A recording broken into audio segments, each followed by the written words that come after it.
This is the On Target Preparedness podcast with David Hesselmeyer. This podcast is devoted to discussing the challenges, proven methods, and success stories in emergency management for all types of agencies.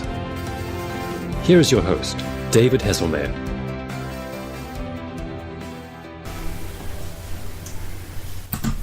Hello and welcome to the On Target Preparedness podcast, coming to you from the On Target Preparedness studios in big old Harnett County, North Carolina. It is Friday, January the 11th. It's currently about 11 a.m. when we are recording this podcast. So we've got a great show for you today.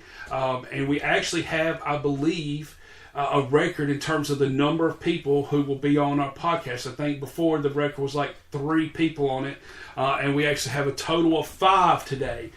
So I think you'll be excited and got a lot of cool things to discuss today. So want to take a few seconds and with a few shout outs and things. First off, want to send our prayers to Retired Chief Joe Starnes out in the western part of the state. Unfortunately, he's had a medical issue that's come up, and luckily he seems to be improving, but keep him in your prayers. Also, James Cox, who had a serious burn, still in the burn unit. Let's be praying for him. And then also, we've had several police officers recently get killed in the line of duty, as well as, unfortunately, there's some injuries to some Buffalo firefighters upstate that seem to be pretty serious. We've got a friend of mine in On Target Preparedness, Sean Egan, who's with Buffalo Fire Department. So, Sean, if you happen to listen to this, just know that y'all are in our thoughts and prayers, and hopefully everybody else that is out there are sending those prayers. We've got a lot of injuries and deaths and stuff like that recently, and we just need to keep those people in our thoughts and prayers. So, Chief Starnes, if you're hearing this as well, we're praying for you, brother, and hopefully I'll get to see you here in a couple weeks. The next, we do want to throw out a kudos, and I want to throw it out to, actually I talked to him this morning, Ryan Pennington, a great friend of mine, a great friend of the fire service. I was going through a couple things trying to make some ends meet, if you will, in terms of some things I was thinking about in the fire service, and he's been texting me a lot and calling me, and just a great support, and I just want to give him kudos for that. And that's what we should be doing for all of our emergency services brethren and sisters, is making sure that we're there to help each other out, and as we try to help the people that we serve out. So that being said, that's some of the background. So let's talk about who all we have here. So like I said, we are coming to you from the On Target Preparedness studios, and we have Graham Bundy is here with us today. Hey, how are you? We got Emily Watson. Hey, how's it going? And we got Derek Norton. Hello. Otherwise known as my Three Stooges. And then we have a guest on with us today, which is an intern that's working with us right now, and his name is Colby Parker. So, Colby, welcome to the podcast. Good morning, Ms. Hesselmeyer. All right. So, Colby, since most of the listeners already have met Graham, Emily, and Derek, tell us a little bit about yourself.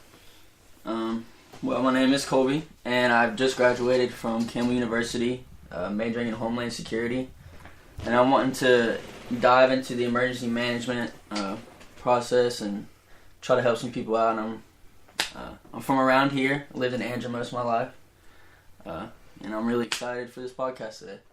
Awesome. Well, thanks for coming on. So today, if you haven't seen the title of this episode, we have thought long and hard this morning, had some interesting debates on exactly which topic we wanted to go for, and we started to see how this one was falling in terms of our thoughts and votes, if you will. So the topic today is leaders, are they born or bred? So basically, do we think that leaders have innate abilities that they come up with, or is this something that we have to learn and instill in us? So let me open it up to the floor and say, what do y'all think? Well, like you said, David, I think we had a really spirited discussion about this morning, and it was interesting that the room was kind of split. And I know we'll get into the particulars a little bit later, but if I had to vote right now, I felt like that it was something people were born with. Okay. So, Emily, you're next on the list. What do you think?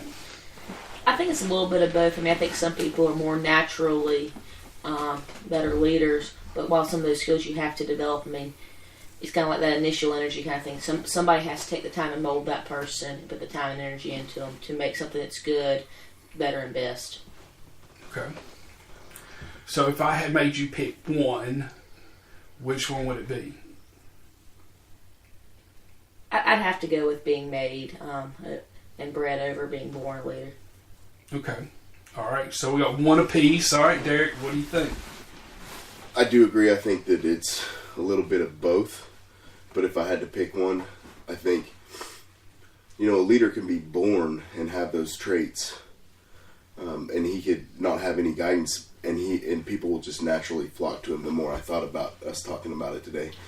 And I think that even without guidance, they have that natural ability to attract people, to lead, whether it's good or bad. Without the guidance, I do think if I had to pick one, it would be, I think they're born. So you're changing your answer. I did. I thought about it some more. Changing his answer midstream. Yeah.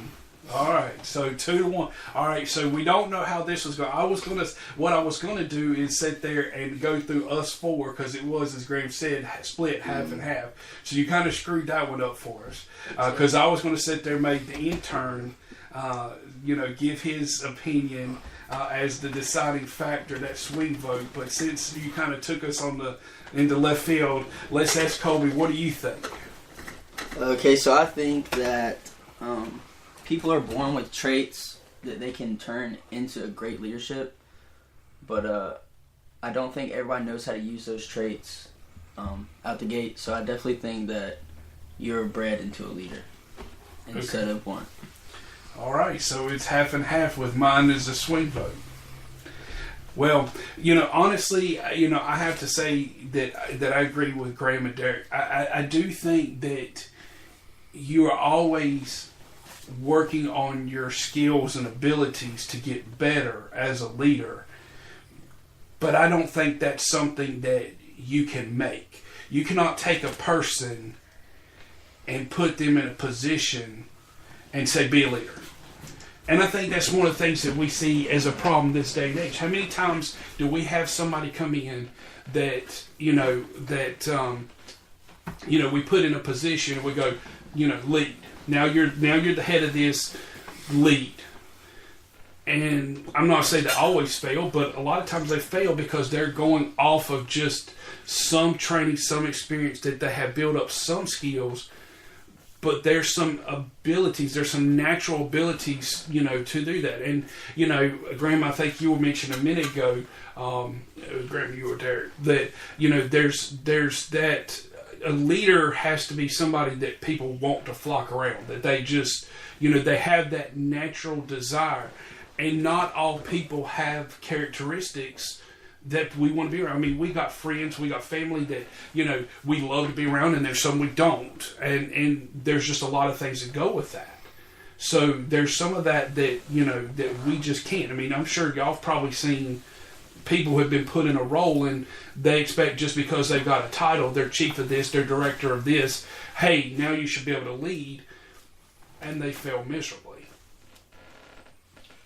Yeah, I think as you were bringing it up, I was thinking about it. So if it was, in my mind, if it was a matter of training, then I should be able to take any individual, give them all the tools, techniques, skills to accomplish X task as a leader, and everyone should succeed. And that's not the way it works. There's people who it doesn't matter how much skill and expertise they have, they're just not going to command the respect of the folks that work for them and are going to have difficulty leading. I think that, and we talked about it, if you ask me to try to describe what are those traits that leaders are born with, I think I would have a hard time articulating, because if everybody knew what they were, they'd be in a book and everyone would read it. Well, I think one that and I'll let Emily have her say here in a minute, and Colby, but one of the things that I feel like is a good leader cares about other people before themselves. I think most leaders, if not all leaders, you would say that that's one of the characteristics that makes them a good leader. They're not worried about me, they're worried about we. And that's not something you can teach, right? I mean, I don't know about y'all, but I've never seen anybody be able to be taught to actually care about a group instead of themselves. It's something that you're born with. So, Emily, what do you think? How does that play into your thoughts? I think some people are more natural leaders than others, and in some cases I think some people, just by their personality traits or by, how they approach situations, are naturally just not good leaders. But I think without that development, somebody who may off the bat already be a okay leader, without that somebody taking the time to develop them and mentor them and guide them, that to reach that higher level, I think it's just hard for somebody. And again, I do think it's a little bit of both, but I think that training and mentorship plays a bigger role than just natural skill sets. Okay. Derek, you got anything to add? I mean, depending on the situation, I do think a leader has to put others before him, but I think it's important that a leader also knows, and I hate to use this term, but what is the mission? And whether it's, firefighting or military or whatever it is, stockholders, anything like that. What is the mission? And it's not so much I don't feel it's so much as putting the others first. It's guiding the team, guiding whatever unit to accomplish that mission. And by doing so, you're essentially leading from the front. And and if it could, I think it was a book recently. I think it was Leaders Eat Last or something like that. And I think the putting folks that work for you first is something that's easy to do. And I think many good leaders out there consciously always think about that. But it's the consistent, always doing that's the hard part. There'll be time for it or not, and then always being selfless. I think I would probably go there if I looked at it. They're kind of attached right there. That putting others first and being, selfless about your time or your comforts or whatever it be. It's an easy thing to talk about, harder thing to do, and I think even good leaders out there will find themselves just getting tired. You're like, oh man, I need to do this because it's the right thing to do. I think it's. So if I were to flip-flop a little bit, I think there are examples that you are taught as a leader that this is how you should act. These are some traits that you should have, but doing them, I think, is a much harder thing. Well, let's take a look at this. All right. Do y'all all have, if I asked you right now, do you have a leader in mind that you dealt with firsthand, or that you have studied a lot? Maybe it's an emergency management director, maybe it's a U.S. general or something. Do y'all all have a leader that y'all could say that you look up to and can name names? Yeah. Okay. Well, let's do this. So let's go around and let's pick one person as a leader. Or say that person, and then I'm going to follow up with some questions if you don't mind on that. So, Graham, if you don't mind going first. I'll refrain from names. Okay, all right. I think I have. Well, it's interesting. As soon as you were describing that, two folks immediately came to mind that I think the world of, that we were joking about earlier, that I would do nearly anything for if asked. And then on the 100% flip, I always think the alternative too. That you think of those people that you hold up on a pedestal that you think were just some superb leaders, And then you have those folks that immediately come to mind that were far from it. But yeah, I would say I have two folks in mind, one in particular that fits that bill. Okay. Can you tell us anything about how, was it like work related? Was it? Yeah, I think always in the context of work, and we were talking about this earlier, if those truly unique leaders, I think it is almost hard to articulate in words what made, because we all have people that we work for that we thought, wow, this is a good manager, maybe even a good leader, but those people that are far and above the rest, it is almost hard to articulate what in particular made them unique. I think I could rattle off some things that we would all agree on. They led by example. They were selfless of their time, energy, resources, you name it.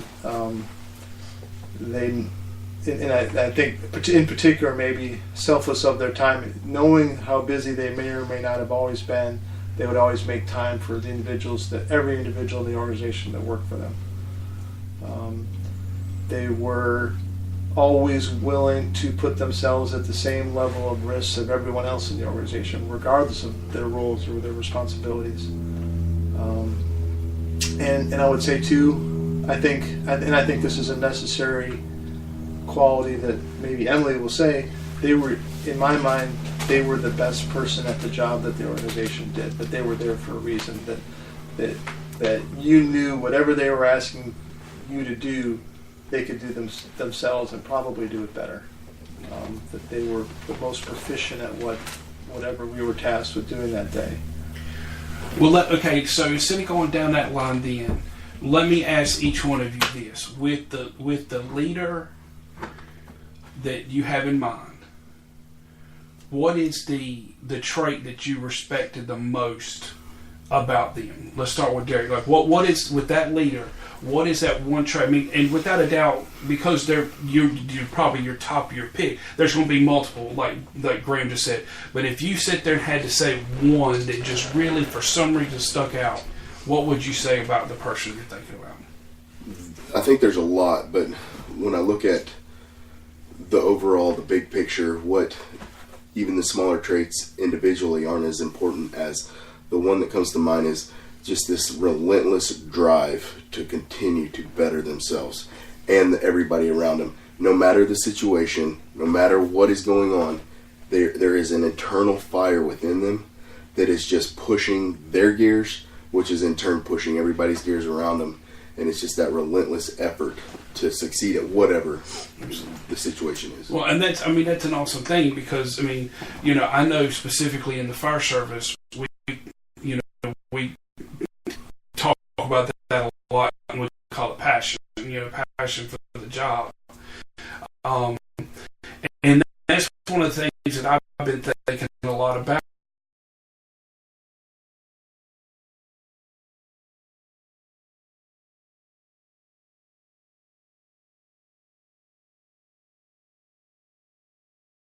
Work off being connected to others, right?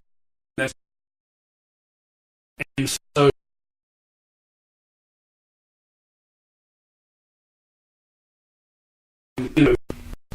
full throttle in a safe way, not a reckless way. Then that's going to sit there. Initially, always that the teeth that are stripped on gears or something like that, but you're going to sit there and have that. You're going to speak those others up and really, you're holding them along with you, not in a resistant way, but because of the fact that, they get your spirits pumped, they get your heart pumping and things. So that's an awesome. What do you think? I think I say that one little great pop out above others to be that person a good leader.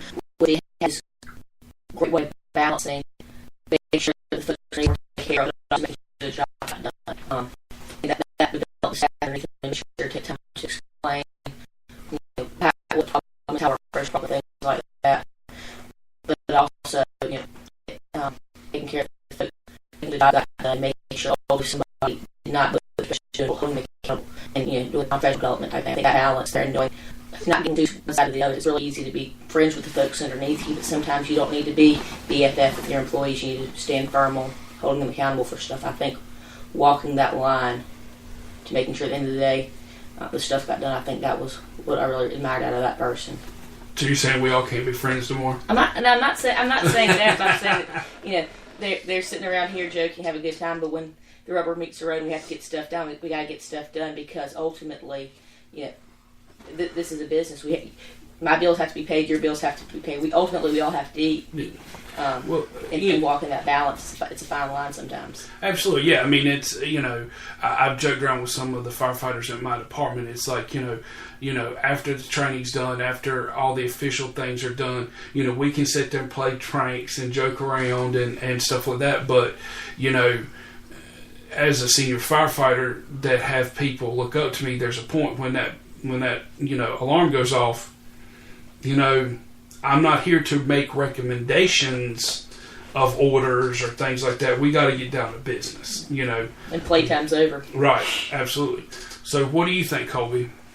I'm gonna have to agree with Derek on the passion thing, because the leader that I got in my head, the passion that he shows for his responsibilities and to lift people up, and I just think it's really inspirational for me to see somebody that loves to do something so much that it just rubs off on you, and it makes you want to be the best that you can be at that same responsibility, if that be the case. So what do you think, Graham? You mentioned a bunch, but if I had to pick one, and I think it's close to what they both said. I think the one that sets that individual above the rest the most, I think it's passion, which I guess is close. Passion, or more so maybe charisma. Mm-hmm. It's close to passion, but again, it's just something about that individual that you desire to follow. They command the respect. They have the energy, the passion, all those descriptive terms you guys use that makes them so unique that you'll want to do anything you can to help the organization succeed. Absolutely. Well, that leads me to a topic or something you said, Graham, a few minutes ago that I want to go down the pathway a little bit on, because there's something I've really been thinking about a lot, and it's kind of a little bit off of what we have been talking about per se, but can a leader get burned out? Well, I think short answer, absolutely, obviously. I think it's an interesting question. Will it change if I tie this back to the topic of the podcast? If a leader is truly born that way, that they were created with this innate, unique ability to motivate and lead others, then the answer to your question would be no. That no matter what's going on, they're going to be that person that people want to follow. I would say, but to your point, we all have our faults, and I think you mentioned about always putting others first. I think that's easier said than done, and everyone gets tired. And I don't think you're always the best leader every day. To add on to that, I think kind of exactly what you're saying is a leader can get burned out, yes, but that internal, whatever it is that makes them that way, will never be burned out. I think that they're the target, the passion of whatever, whether it's firefighting or emergency management or military, whatever it is, that may burn out, but that doesn't mean that when that ends, they go home and they're just a slob. No, then you can probably see them being more engaged with the family. Their home probably looks incredible, and whatever it is, I think it doesn't burn out. I think it just changes. So let's say you're a general or any, the chief of a fire department. Your passion and drive for that fire department has gotten you to this point 25, 30 years later. But there is going to be a time where your body just can't handle it, or your mind's just not in it. But that flame inside you doesn't go out. It just transfers over to something else. Maybe it's the home life, retirement, traveling, or something like that. And then you will see that person outside of whatever their old, the fire station, still being the same person. They're just drives in a different direction now. How about you, David? I think we're talking about those traits that are almost difficult to describe, right? So you have passion, you have charisma, and another one that's sticking in my head is instinct. I don't think you can't train instinct. You can instinct in the context of I have certain experiences, I have certain skills, and I have an expectation of what I need to do to accomplish something. I don't think that's instinct. That's just training translated into action. But if I think about those good leaders that I have known, they always seem to make the right decision. They had an instinct for the way things, they're so far ahead of everybody else, they have an instinct of the way things are going to play out. And I don't just think that was based off experiences or training or expertise. They just had an innate ability to make quick decisions that are right. That everyone, it's a joke, right? In the military, is always just make a decision. You hear that all the time. Just make a decision and go with it. Figure the rest out. Well, many times people make the wrong decisions quickly. Better to make no decision, which is a decision. Make no decision than make the wrong decision quickly. But those solid performers, those leaders, always seem to be able to have the right answer right away. Well, so do you think that's teachable at all? I mean, is instinct into that? I mean, because that's one of the things I studied a lot in undergrad was decision making. In fact, we had a senior paper in my undergrad, and I did it on decision making of emergency operations centers. And there's a lot of different types of decision making. There's things like rational actor model that says, what you take into all the what most people do with everything. Am I going to sit there and buy this house or not? And you start thinking, okay, can I afford it? Can I do this? How's this going to impact that? And you start going down those lines. And there's multiple different types. But is that something we can teach? I don't think so. If I look at the analogy, like the military and many large organizations have this very convoluted decision-making process that you go through that identifies course of actions, blah, blah, blah, and you end up and out it spits the best choice, right? But often the good leaders already knew what they wanted to do before they sat down. It's almost like, I was thinking in my mind there, it's almost like you're looking at that kid's maze puzzle.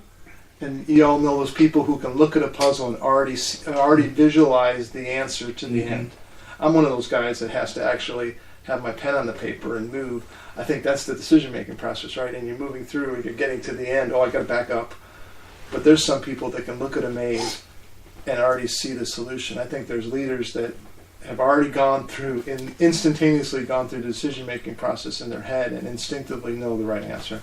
So I think that is something that's unique. I don't think, there's expertise and there's training and there's education and there's all those tools, but that'll only get you so far.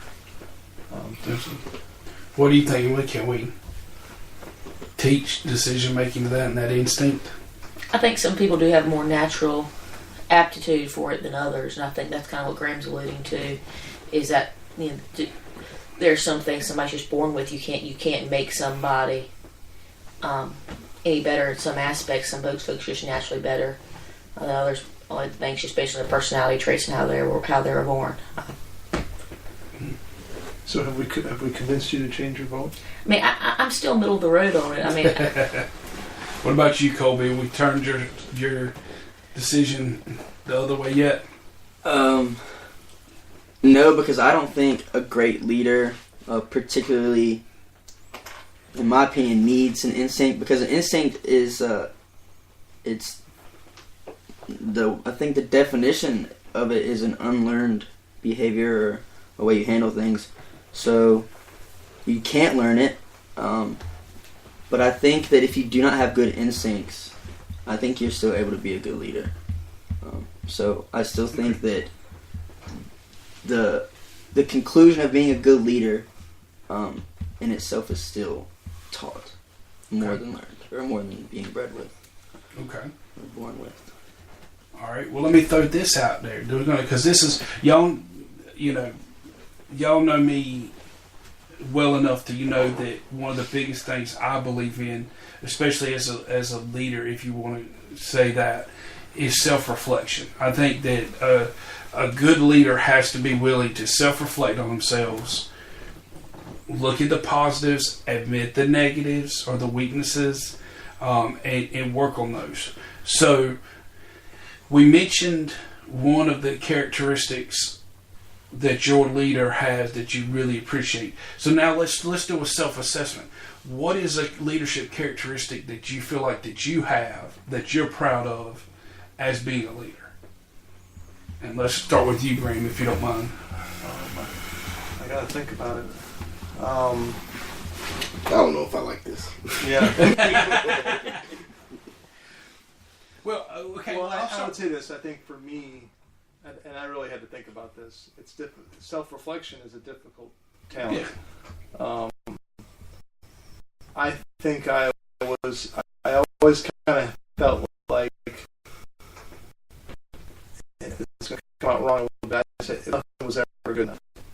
I always felt like I pushed up, goes, I wish I'd done this a little bit different. I wish I would have done that. I wish we could have done this. Wish we could have done that. And no matter, and we're usually dealing with complex problems. There's plenty of things that could have done differently. I was always never willing to say, that was perfect. That there was always something I felt like we could have done better. And if that's, that's a little bit being unfair to yourself for the organization. Maybe, Well, personally, I feel like that you can't say that's necessarily a bad thing. It's how you use that is what it is, because being as a leader, you self-reflect and you say that nothing's ever good enough, and you're wanting to better yourself and the people with you in positive ways, with trainings, with exercises, with anything you can to build up.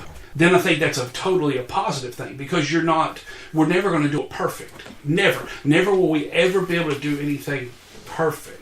But what we can do is constantly strive for that. It's when we sit there and we have people that we lead and they don't perform to our level, and then we start becoming condescending, or we start sitting there and breaking up the team more. Or the alternative, they do, but you're trying to always, you want to make sure that they understand you appreciated what they've done, the effort they put forward, the goals that they accomplished, and trying to find that balance, that you're not that guy that at the end always goes, well, you could have done this, right? And then the person walks away going, man, he's never going to be satisfied with this.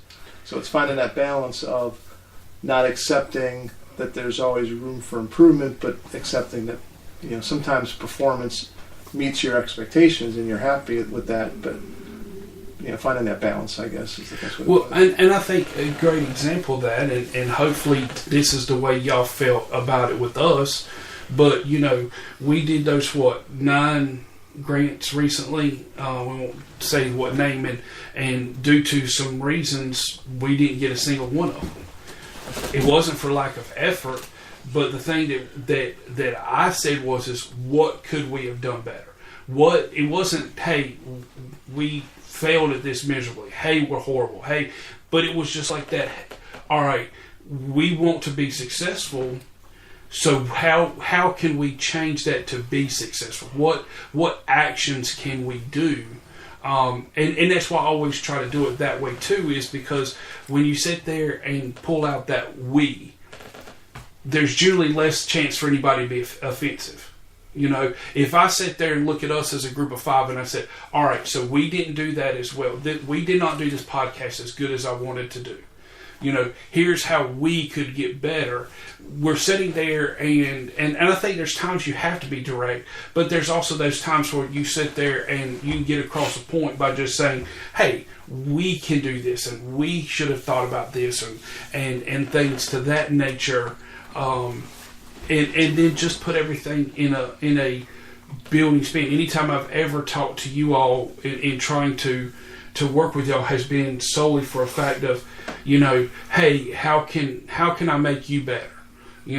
This is something I saw. How can we improve this? Because I can tell you right now, that's probably the one I would pick for myself is that I'm never happy. I'm never, and my wife hates it. Oh my gosh, my wife hates it. I'm looking at this year's calendar, and I've got a conference every month. Why? Because people are asking me to come speak and do all these things, and I'm going like, it's not good enough until I have 2 times a month that I'm going somewhere. And and it's not about, hey, I'm big, I'm getting my message out and helping people, and it's just not that good enough because you know what, I have more chances. Graham's got a point, then Colby, I think you got a point. Well, I think it cuts both ways, right? That you make the comment that could be one of your greatest strengths, but I think it's a personality trait maybe that they're tied together. That I always felt like I sometimes wasn't up to the task, right? Which then would drive you to work harder. Mm-hmm. That am I the right person for this job? Am I smart enough, fast enough, strong enough to do something? Which then I think it drives that not being satisfied of a performance. I think it drives that trait that you can call it insecurity, however you want to describe it. I think it all goes into you alluded to it earlier, that always finding that's something that you can do just a little bit better and trying to get those folks around you to do the same. Well, and I think, and Colby, I've not forgot about your work, but it's for those of y'all that don't watch or don't look at our Facebook page, I'm very honored that recently I received my Certified Emergency Manager credential from the International Association of Emergency Managers. And the number one comment that I got from friends and family and co-workers and colleagues was, what does that get you? You're going to get a raise or whatever. And, and my comment was no, all it does is says that, it was something to make me feel like that I have worked harder. I've accomplished something. The credential requires a lot of experience and education and training and all these things. And it's just me putting more value, more effort into myself. And people were like, well, I wouldn't have done that. And especially when they found out it cost money, they're like, well, I wouldn't have done that because that, you don't get the money for it, you don't get it, whatever. And it's just, but it goes back to, like you said, Derek, it's the passion for me. It's the fact that I know that when I was able to present all that stuff and take that test and they said, yes, you have met these minimum standards, that I have made myself a little bit better because of what they require. Now, Colby, I'm sorry I've made you wait for a second, so go ahead with your point. I'm sorry. So going back to Graham's trait that he thinks is a good leadership trait with being able to be self-reflective and to tell yourself that like what you could do better. I think it's really important to have that trait. I do think that's a good trait, but also I think that there's a point where you should, like you were saying, that balance of being happy with what you've done and also pushing yourself, because if you push yourself too much and you're always, running after that goal that you're always raising, that right there leads to that leadership burnout that we were just speaking about. So I think it's really important to, at some point, while you're chasing that goal, to tell yourself that you have done a good job. And I think in that concept of self-reflective, you should be able to tell yourself that you've reached your expectations, that you have done good enough. I just think that balance is really important for a good leadership trait. Absolutely. So Emily, we talked about Graham's now. What do you feel like is one of your maybe stronger suited leadership capabilities or characteristics? So Graham, you stole mine, so thank you. I appreciate that. Well, it could be the same thing now. You could just, You kind of piggyback on what Graham said, though. I think self-reflection is important because, none of us are all ever perfect. There's always things we can do to improve, to take it a step further. And to me, it's kind of like at the end of whatever I do, whether it's a leadership position or a training or an exercise or whatever, almost having that mental after-action review in my head of, okay, what went good? What should I do again? What went really well? And what didn't go so good? What can I improve upon next time? Because there's always things you can do better. Not being self-critical and taking it to that point where, oh, I'm terrible, I did this horribly, what am I doing with my life kind of thing. But just always thinking of those things that you can always do a little bit better. It's always be improving the bun. And we have mentioned it before in our last podcast, which unfortunately was a little bit longer. I'm trying to be very committed this year to a podcast every other week at minimum. But in case you have missed it, Emily did receive her North Carolina Emergency Management Executive Emergency Manager credential back in October when we were at the Emergency Management Association conference, and so kudos to her. So, Derek, real quick, what did you think about for a leadership trait for you? I think it's the same what everybody's been saying, and I don't. I first mentioned that drive. I see what I see in others that I admire and attract to is something that I try to find in myself. I try to reach that level of that drive that gives you, but I think it's my and everybody knows it. Know yourself and seek self-improvement. And it's. For me, I do look back at things I've done and, man, I could have done it better, and I do let it affect me occasionally, but more importantly, it's, so what's the next thing? It's not, I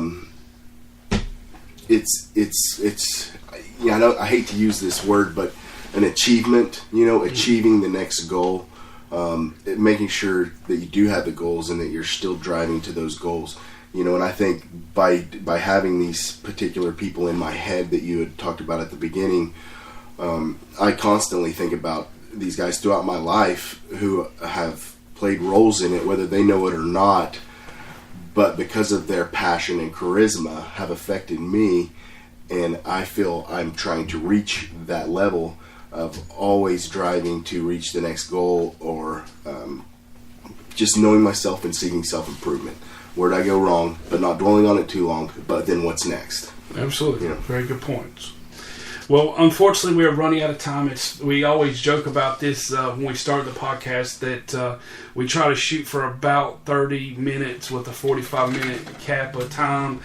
We always sit there and joke that we don't think we can fill a full podcast with a topic, and here I am having to cut us off and wrap this thing up. So basically, what you have is 5 people in this room, kind of split half and half. If we had to choose between leaders being born and bred, but I think we all agree that you can work on leadership skills even if you aren't a quote-unquote born leader. So want to wrap up with a couple things here. So where are some of the places that On Target Preparedness is going to be coming up the next 6 months? January 19th at the South Piedmont Community College. My good buddy John Haywick, my brother from another mother in New Jersey, is going to be down here in North Carolina with me. We're going to be at the South Piedmont Community College.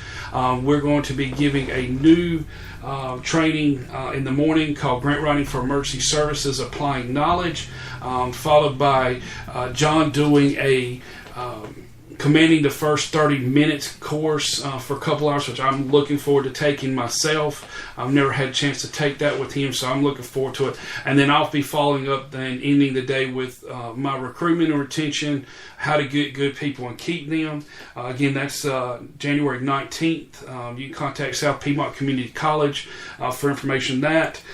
February 1st, I'll be heading out to Concord for the North Carolina Association of Fire Chiefs for the Winter Conference. April 8th through the 12th, of course, will be in FDIC in Indianapolis. May 1st through the 3rd will be at the Eastern District North Carolina Public Health Association meeting. Then May 14th through the 17th will be in Greensboro for the annual symposium of North Carolina. And then June 6th to the 13th will be at the South Carolina Fire Rescue College there. So please make sure that you go give us a like on Facebook and follow us. And we just want to thank y'all for listening.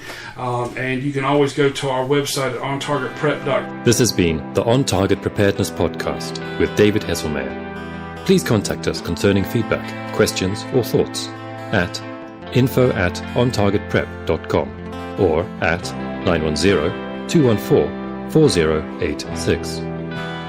Thanks for listening.